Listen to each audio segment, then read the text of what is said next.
À l'occasion d'une convention de fans organisée pour les 1 an d'ici tout commence, Zoe Sévérin, l'interprète de Jasmine, a répondu à nos questions sur ce qui attend son personnage au cours des prochains épisodes de la série. Vous faites partie des derniers comédiens à avoir intégré le casting d'ici tout commence. Comment votre arrivée dans la série s'est-elle passée? Appréhendiez-vous de rejoindre un programme qui connaît autant de succès auprès du public? Zoe Sévérin, oui, savoir qu'il y a près de 4 millions de téléspectateurs, ça met forcément un peu la pression. On a envie de se donner et de bien faire les choses. En tout cas, j'ai très bien été reçue. Le personnage de Jasmine est très intéressant et permet d'aborder notamment la bipolarité chez les jeunes adultes. Cela a dû être un gros challenge de ne pas caricaturer ou trahir la réalité de cette maladie dont on parle beaucoup mais que l'on connaît finalement peu. Comment avez-vous abordé cet aspect de votre personnage et avez-vous échangé avec des personnes atteintes de cette maladie pour vous préparer? Je n'ai pas rencontré directement des personnes concernées par ce sujet mais plutôt par le biais de mon entourage. J'ai une amie dont la mère est bipolaire. Elle m'a décrit de l'extérieur comment on pouvait recevoir ce comportement et comment cela se caractérisait chez ces personnes. J'ai aussi regardé des interviews et me suis intéressée aux proches de ces personnes pour voir comment cela se vit au quotidien. La série a été très bien écrite dans le sens où on ne m'a pas donné des scènes caricaturales.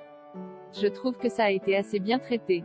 Cela m'a permis d'apporter une touche de colère, de tristesse et de pouvoir faire des vagues avec le personnage.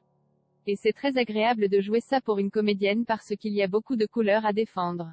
C'est très bien de pouvoir parler de ce sujet. Jasmine, Greg, Michael Mittelstadt, et Elliot, Nicolas Anselmo, débutent un nouveau chapitre de leur vie avec Naël en s'installant ensemble pour l'élever.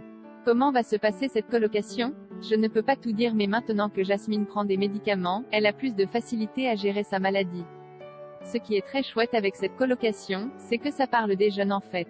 De comment on trouve nos repères et les tensions que ça peut créer de vivre à 3 avec un nouveau-né ainsi qu'un couple. Je ne peux pas en dire plus mais ça va être sympa parce qu'on parle d'avoir un bébé quand on est jeune et que ça montre à quel point cela peut être compliqué. On ne pense pas à tout ce dont a besoin un bébé. Du coup on aborde beaucoup de choses, comment nourrir un bébé, comment s'en occuper, etc. En fait, ça montre à quel point être mère est un travail. Si l'on ajoute le reste, est-ce que vous avez conscience qu'à travers ces sujets de société, dans votre cas la maternité et la bipolarité chez les jeunes adultes, vous aidez quelque part les personnes qui vous regardent tous les soirs à la télévision? J'en avais pas du tout conscience jusqu'à ce que j'arrive dans la série et que je vois toutes les répercussions. C'est trop cool de voir les gens et de parler avec eux parce que ça crée un vrai échange finalement.